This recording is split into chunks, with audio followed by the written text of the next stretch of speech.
Yeah, that might help, right? Okay. We're on it here. All right. All right. We're going to discuss Shavuot and yeah. Yeah. Yeah. You know, so when the Shekinah fell, we heard the shofar was blowing, and nobody knew where it was blowing. It was Elohim that was, or the messengers of Elohim that were blowing the shofar, but there were distractions and everything else going on in the mountain. Today we're going to discuss Shavuot, and I said the other night, this is kind of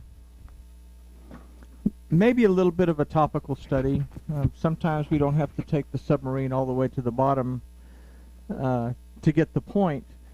But 3,300 years ago, the Shekinah of Yahuwah Elohim descended on Mount Sinai. And it was here that Elohim, through the blowing of the shofar, gave us the 10 Commandments of the Torah.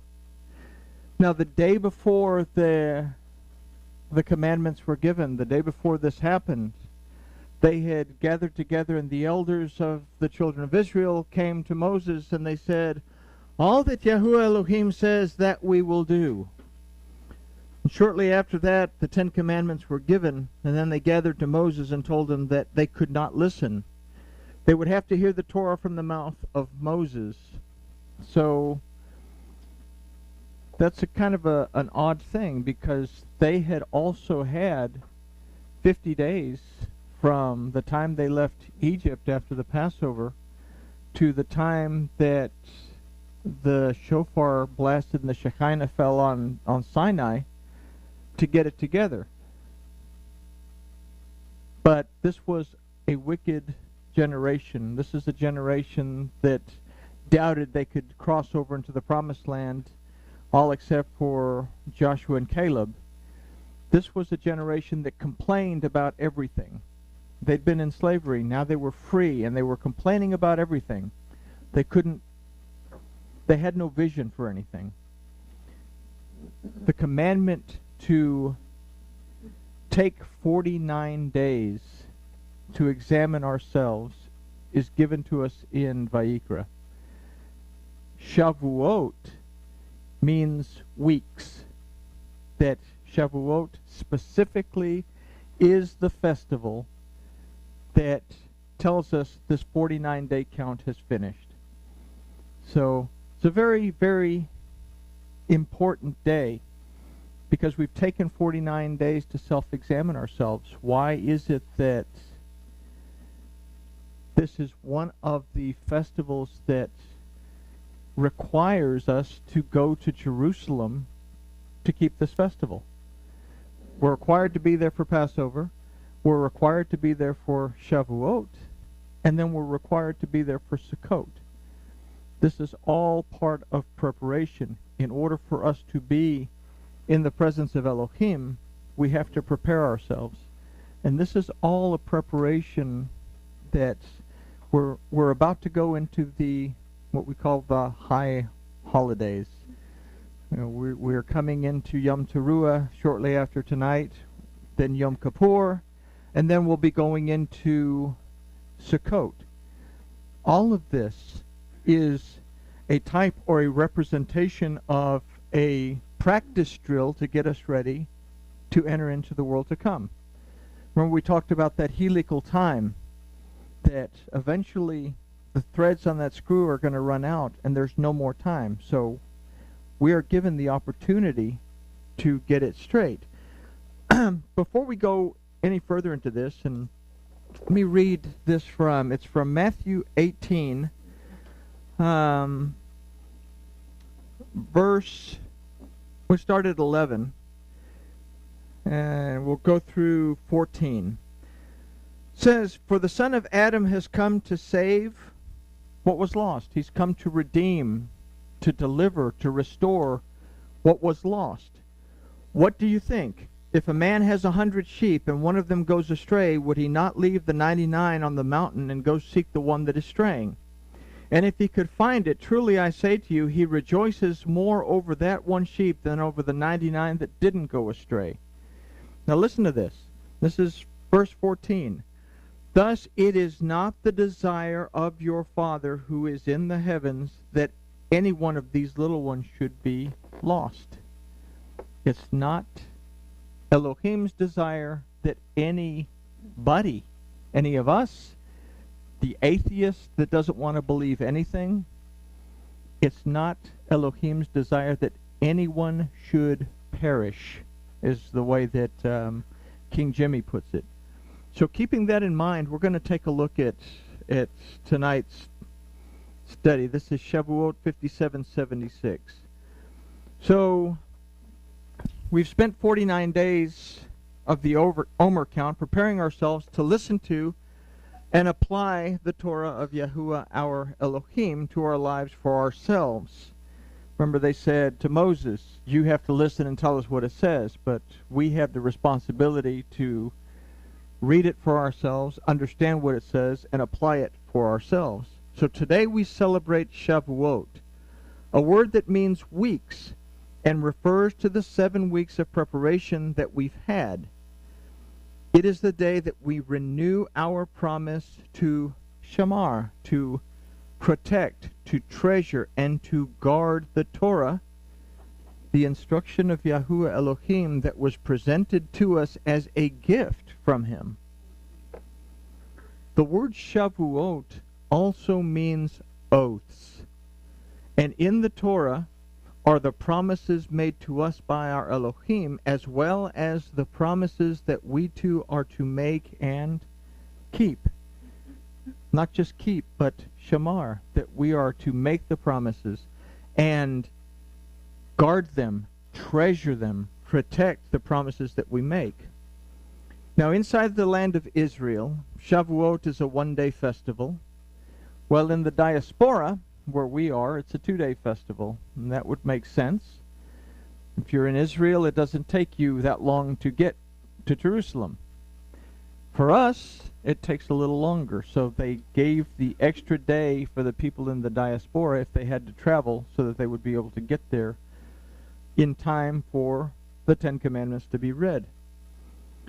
Now, the candles are lit to usher in this holiday on both nights. Some of the customs, tradition, involve staying up all night studying and discussing Torah. Did everybody get coffee? Yeah. We would read the there we go. We would read the book of Ruth, because this is also a custom. Now, on the first day of Shavuot, which for us is today, the 10 Commandments are read to the congregation, and it is for this that all the people are required to attend service. The Torah was given on the 6th day of the 3rd month. Shavuot falls on the 5th through the 7th day of the 3rd month. So, because of this, Shavuot is linked to the giving of the Torah, 50 days after leaving Egypt. Yahshua's death at the Tav freed us from the bondage of our Egypt. What is the bondage of our Egypt? We've taken 49 days to examine ourselves. Egypt, the word is matzarim, but comes from the root matzor, that means a city under siege. Well, what do they do to a city under siege? They load up the catapults and they bombard it with all kinds of stuff. So if we're going to be delivered from being bombarded with all kinds of stuff, we've taken 49 days to examine exactly what that stuff is so that we can build a defense mechanism so that we can grow over the next year and get out of it. So 50 days later, the Ruach dwelt over the upper room, and the Torah of Yahuwah that came in the flesh to deliver us from the curse of sin and death was proclaimed to the world. And just as Obed redeemed Ruth, we would read about Ruth, and he did the whole sandal exchange thing and said, I'm redeeming you. Just as Obed redeemed Ruth, Yahshua redeemed us all, both Jew and Gentile. Now after the sin of the golden calf, 3,000 were slain by the Levitical priest because of this sin. We remember that Moses told the Levites to put their swords on, and anybody that didn't side themselves with Moses would go through the camp and kill them.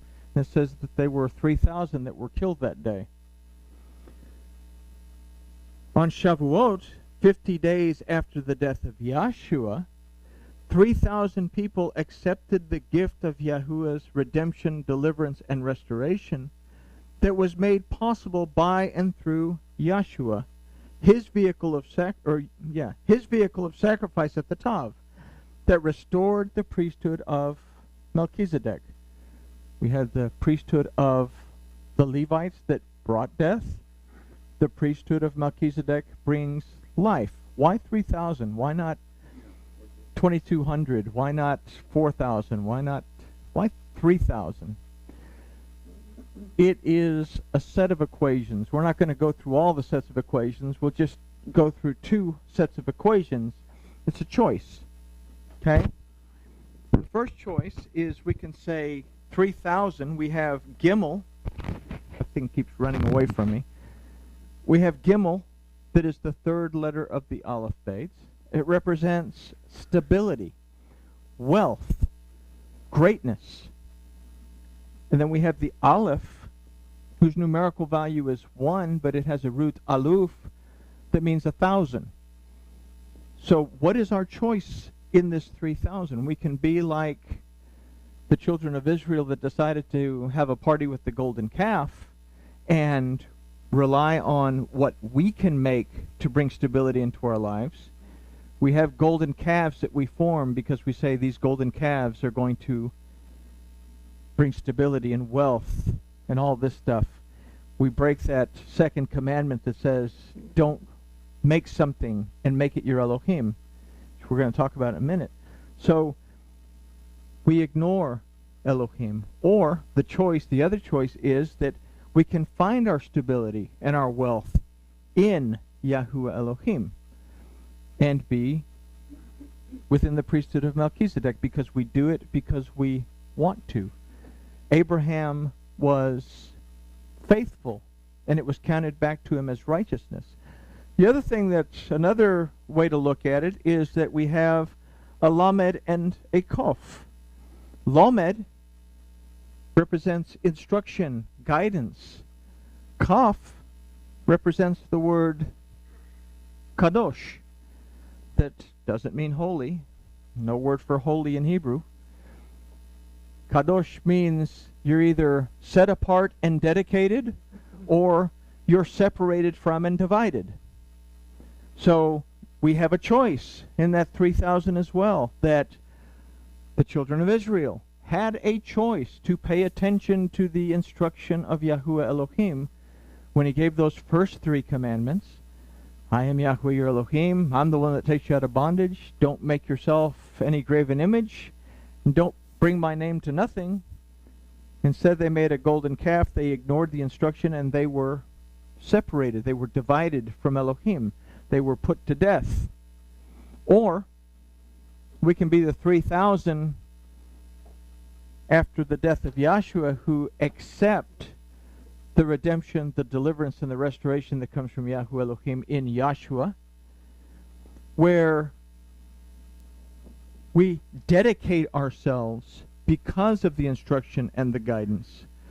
3,000 is a very important number. It gives us a choice as to whether we are going to seek Yahuwah Elohim in our lives and follow his instruction and his guidance, depend on him for our stability, or not. Do we want the Levitical priesthood or do we want the priesthood of Melchizedek? So, pretty important this number that takes place shortly after Shavuot the first time and on Shavuot the second time. Now, let's see, Melchizedek. Once again, we're given the opportunity to say, all that Yahuwah our Elohim has said, we will do. When we read in the Torah about the sacrificial offerings that are to be made on Shavuot, and this is interesting, we will not find the word sin mentioned in any of the sacrifices that are offered at Shavuot. We can read about all the other feasts and festivals and the offerings that are given. You're going to find the word sin, one form or another. The offerings that are given for Shavuot in Torah, you're not going to find the word sin given in any of them. Why would you think that is? Shavuot is a representation of our accepting the Torah. And if we accept the Torah, then there's not going to be any sin in our lives if we walk according to that instruction. So, Shavuot is a representation of the cleansing from bondage of sin in our lives, and if we're willing to keep and follow the commandments of Yahuwah Elohim.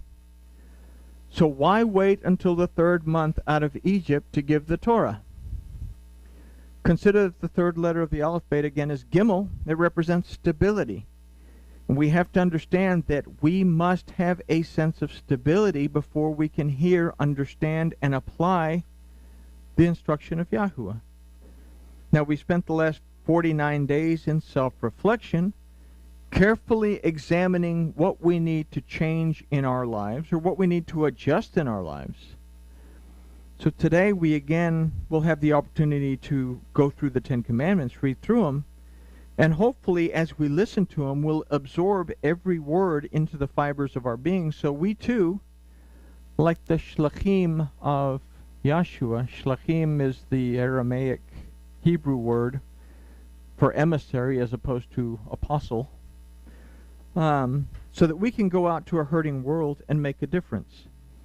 It is through the Torah that we come into agreement with Yahuwah, our Elohim, and in doing so come into unity with Him through Mashiach and His Ruach. Yahshua made this possible, and it is by and through Yahshua as the vehicle of sacrifice that we can once again prepare ourselves to daily enter into Gan Eden, being surrounded by Yahuwah's hedge of protection, and once again be His delight. So let's take a look, just another look. I know we've gone through the 10 Commandments 3 times, I think, in the last 2 months. But considering where we are going, we're heading towards the feasts and the festivals. It's good to have these in mind, and we will, along the way, we'll answer some questions that some of you asked concerning some of these. But again, Elohim spoke all these words saying, I am Yahuwah your Elohim, who has brought you out of the land of Egypt, out of the house of bondage. I am everything there is, was, and will be today, yesterday, and tomorrow, and in all of that, I'm your mighty judge who has the authority to redeem you, deliver you, restore you out of anything you get yourself into. You shall have no other Elohim before me. So that means when you have the problem, don't wig out, freak out, stress out, and make the problem your Elohim. Don't make figuring out how to solve your problem your Elohim. Don't make your anxiety your Elohim. Trust that there's something greater than you are that can get you out of it. Right? You shall have no other Elohim before me. Now this is something.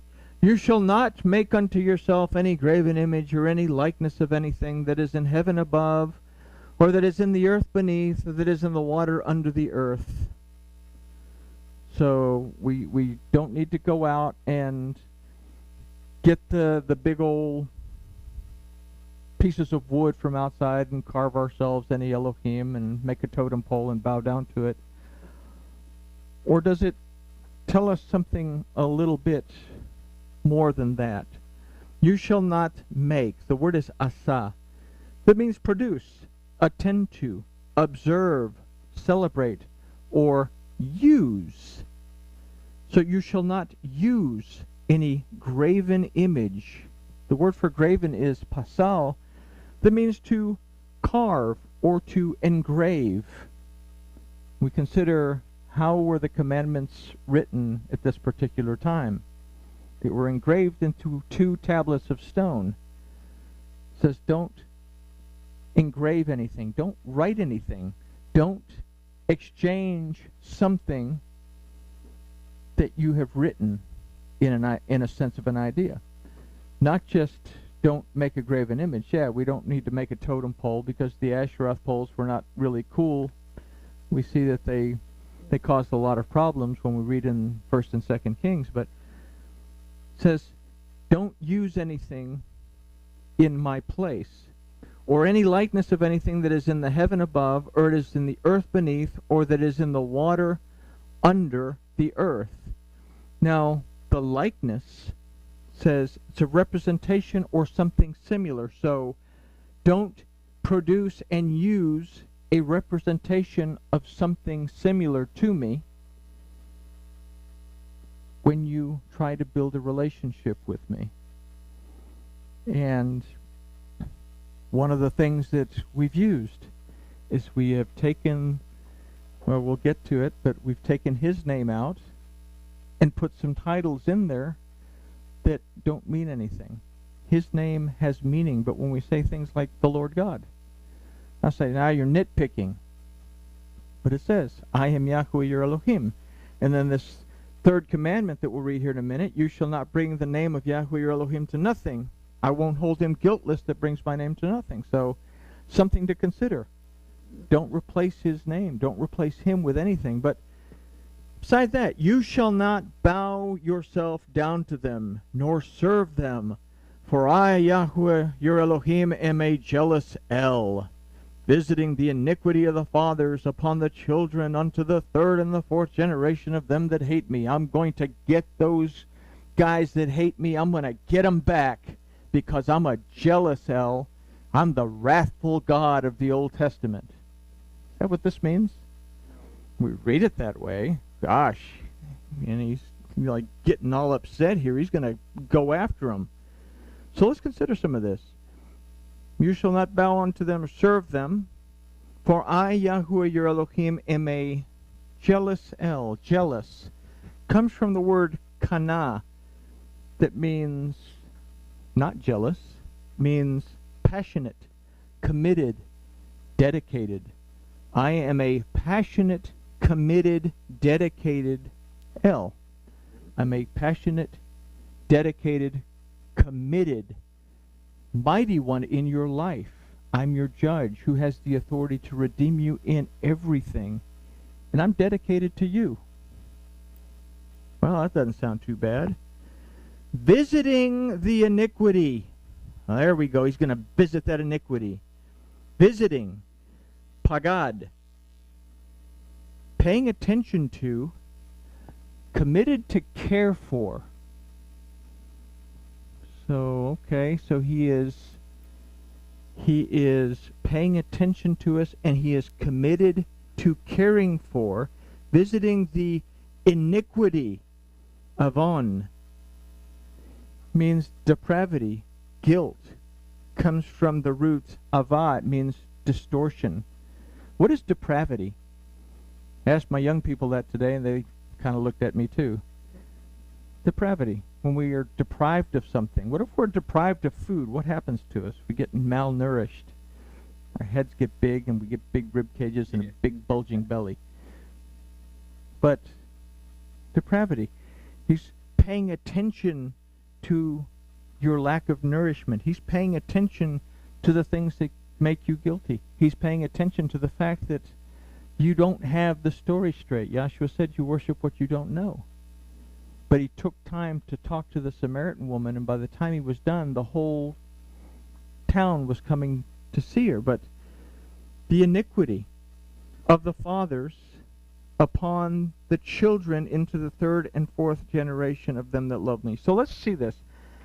I, Yahweh your Elohim, in everything there is, was, and will be, today, yesterday, and tomorrow, I am your mighty judge who has the authority to redeem you, deliver you, restore you, bring you rest. I am passionate, committed, and dedicated to paying attention and committed to caring for you when you go astray. Now, maybe that sounds a little bit more like our Elohim, because what did Matthew say? That the Father doesn't want anyone to perish. Not a wrathful God, he's a loving God. We're the ones that can't seem to get it straight, right? Visiting the iniquity of the fathers upon the children unto the third and the fourth generation of them that hate me. Boy, he's going to go after these guys for a long time. Third generation. The Gimel. Stability, wealth, greatness. When I see myself as being all that and a bag of potato chips. In fact, I'm all that and 2 bags of potato chips. I'm puffed up with pride. I am great. I am wealthy. I am stable within myself. I don't need any of that God stuff. I can make this verse say anything I want it to say. I can distort this word. I can deprive myself of the nourishment of this word. And because of that, I go from being the 3rd generation to the 4th generation. The Dalet. From its root dalut, that means to become spiritually poor. If I'm all puffed up and full of myself, and I am spiritually poor, what is the opposite of love? Hate. I don't love my Elohim, and he knows it. But we go back, and he says he's paying attention to us. He's committed to taking care of us because he is a passionate, committed, and dedicated Elohim, and he's going to watch over us until what? And showing mercy, chesed, compassion, love, kindness, mercy unto the thousands. The Aleph has a numerical value of 1. Its root aluf, numerical value of 1,000. The Aleph represents Yahuwah Elohim. The first time we see the Aleph as the root of a word in Torah is in Elohim. This gematria, if we write it down, its gematria is 2 yods. 10 plus 10 plus a vav is 6, is the same gematria as Yod He Vav He. So it's the same gematria as his name. 10, 5 plus 5 plus 6 is 26. So the Aleph represents Yahuwah Elohim. So what is this saying? And showing mercy unto those that recognize me, those who call upon me by name, those who are building a relationship with me because they love me and they keep my commandments. A little bit different story than this wrathful God of the Old Testament who is visiting the iniquity on the children. I'm going to get them pesky little buggers because they don't want to listen to me. As opposed to, I see where you are. I see what you're doing. I'm committed to taking care of you. I'm going to let you run your course until you realize that you need me. And then you'll make teshuvah and you'll come back to me. But I'm always here. All you have to do is perceive that I'm here. The commandment isn't all that bad now. It says, where are you? It says, are you paying attention to what your state of being is?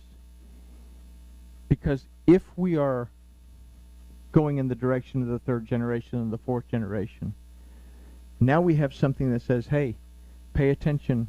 Are you going off course? Do you need to make teshuvah and come back to the Father? Then it says, you shall not bring the name of Yahuwah your Elohim to nothing, for Yahuwah will not hold him guiltless that brings his name to nothing.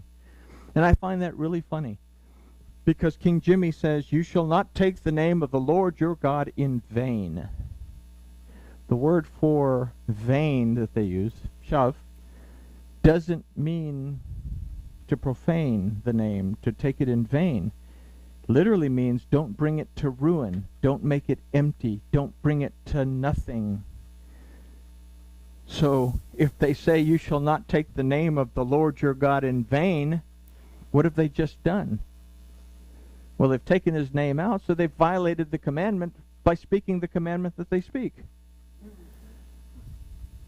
So we go on, remember the Sabbath day to keep it set apart, to keep it dedicated.